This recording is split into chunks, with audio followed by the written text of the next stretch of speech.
Yes. There was a woman named Ruth. Yes. Now, certain things happened in this book. Now, it came to pass in the days when the judges ruled, that there was a famine in the land. And a certain man of Bethlehem, Judah, went to sojourn in the country of Moab, he and his wife and his 2 sons. And the name of the man was Elimelech, and the name of his wife Naomi, and the name of the 2 sons Mahlon and Chilion, the Euphrates of Bethlehem, Judah. And they came into the country of Moab and continued there. And Elimelech, Naomi's husband, died, and she was left, and her 2 sons.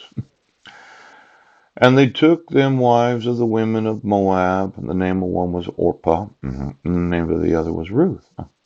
And they dwelled there about 10 years. And Molohan and Chilion died also, both of them, and the woman was left of her 2 sons and her husband. Now, as much as we dislike the thought of dying, this woman was married, and her husband died, and then her 2 sons died. But she had 2 daughters from marriage, and then she arose with her daughters-in-law, that she might return from the country of Moab. For she had heard in the country of Moab how that the Lord had visited the people in giving them bread. Wherefore she went forth out of the place where she was, and her 2 daughters-in-law with her, and they went on the way to return unto the land of Judah. And Naomi said unto her 2 daughters, 2 daughters-in-law, yes, the married spouses of her biological sons, return each to her mother's house. The Lord deal kindly with you, as you have dealt with the dead and with me. Now, it's somewhat of a sad story. This woman had a husband and 2 sons. They all died. It's a sad story. Now, in verse 9, the Lord grant ye that ye might find rest, each of you in the house of her husband. Then she kissed them. They lifted up their voices and wept. And they said unto her, surely we will return with thee unto thy people. Now, this is quite a story. Yes.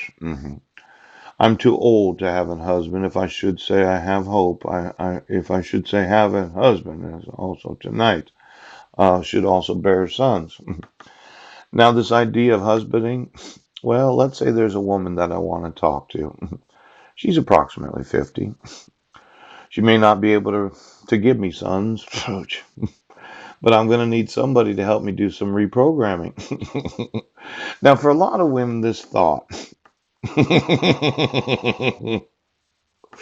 it's going to take a little work to be able to conceive 4 babies a day for the next 15 years. And it's not that I'm not wanting to do it. I am wanting to. In fact, I want to support the children that I want to have.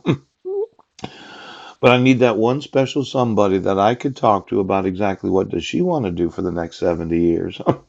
If the man were to live, yes, to 120, because you decide to spend the last 30 of your years just talking to the grandchildren, the great grandchildren, it could affect the woman that wants to volunteer to be there for the last 30 years until your approximate age of 120. Now, of course, I mentioned that the Bible says that we shouldn't live past the year 120.